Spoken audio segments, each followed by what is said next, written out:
ரீசெண்டா மலையாள மூவிஸான குருவாயூரப்பன், அம்பல நடையிலங்கிற மூவிய நான் பார்த்தேன். ப்ரொனவுன்சியேஷன் தப்பா இருந்தா சாரி.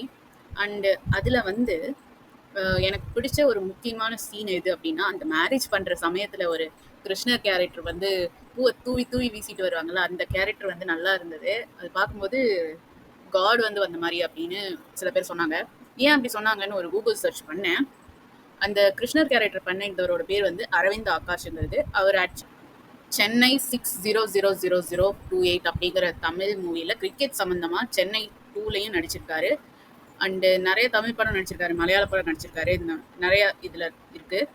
அண்ட் வந்து பாத்தீங்கன்னா, இவர் அந்த சீன்ல முக்கியமா ஏன் வரணும் அப்படின்னு கூகுள் சர்ச் பண்ணேன்.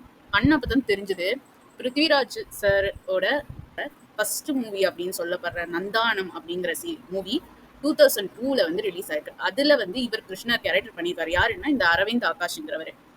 அதுல வந்து கதைப்படி பார்த்தோம்னா, நம்ம நவ்யா நாயர்ங்கிற ஒரு ஆக்ட்ரஸ் இருக்காங்க. அவங்க வந்து கோயிலுக்கே கொஞ்ச நாளா போகாம இருக்காங்க. போகணும்னு நினைக்கிறப்பெல்லாம் ஏதோ ஒரு தடங்கல் வந்து போகாம இருக்கிறாங்க. அந்த மாதிரி போகாம இருக்கிற சமயத்துல, போக முடியாத சூழல்ல ஒருத்தர் வந்து அன்னோன் பர்சன் வந்து நான் தான் இந்த சொந்தக்கார பையன் இன்ட்ரடியூஸ் ஆகி இந்த மாதிரி நான் வந்து அவங்க ஹெல்ப் பண்றேன்னு அவங்க வந்து அந்த பெரிய அவங்க வீட்டு முதலாளி பையனை வந்து விரும்புறாங்க. இந்த விஷயம் வீட்டுக்கு தெரிஞ்சு எதுவும் பண்ண முடியாத இருக்கிற சமயத்துல அந்த பிருத்திவிராஜ் தான் இதுல ஹீரோ. அந்த பிருத்திவிராஜ் கல்யாணம் பண்ண வேண்டிய பொண்ணு வேற எங்கேயோ ஓடி போயிட்டாங்க அப்படிங்கிற காரணத்தினால் நவ்யா நாயரே கல்யாணம் பண்ணிக்கிற சீன் வந்து அந்த சீன்ல கடைசியா எப்படி எப்படி முடிக்கிறாங்கன்னா, கல்யாணம் ஆனதுக்கு அப்புறம் கோயில்ல வேண்ட போகும்போது கிருஷ்ணர் ஆக்டர் கேரக்டர் பண்ணியிருக்கிற அரவிந்த் ஆகாஷ்ங்கிறவர் சுத்திட்டு இருக்கிற மாதிரியும் ஒரு இமேஜின் ஓடிட்டு இருக்கு.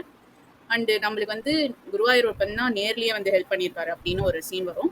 இந்த குருவாயூரப்பன் சீனை வந்து இந்த மூவில 2024ல குருவாயூரப்பன் அம்பல நடையில் சீரியல்ல ஏன் வச்சிருக்காங்கன்னா, இந்த மாதிரி மேரேஜ் சீக்வன்ஸ் வந்து இந்த கோயிலுக்குள்ள நடக்குது. ஸோ இது வச்சா நல்லா இருக்கும், டைரக்டர் எல்லாம் டிசைட் பண்ணி வச்சிருப்பாங்க போல இருக்கு. அண்ட் அந்த சீன் நல்லா இருந்தது. இப்போ வந்து இன்னொரு விஷயம் என்ன பார்த்தேன்னா, இந்த சீடன்னு சொல்லி 2011ல ரிலீஸ் ஆச்சு. அந்த படமும் நந்தானம்னு சொல்லி மலையாளத்துல ரிலீஸ் ஆன 2002 மூவியும் ஒரே கான்செப்ட். என்னன்னா, நம்ம தமிழ்நாட்டில் வந்து முருகனை வச்சு, முருகன் தான் தனுஷ் அப்படின்னு சொல்லி பிளேட்டை மாத்திருப்பாங்க. அங்க குருவாயூரப்பன் தான் கிருஷ்ணருங்கிற மாதிரி பிளேட்டை மாத்திருப்பாங்க. அதுதான் இதுல இருக்கிற வித்தியாசம். ஷேர் பண்ணணும்னு நினைச்சேன். லைக் பண்ணணும்னா, கமெண்ட் பண்ணணும்னா, சப்ஸ்கிரைப் பண்ணணும்னா டிஸ்கிரிப்ஷன்ல இருக்கு, பண்ணுங்க. தேங்க்யூ.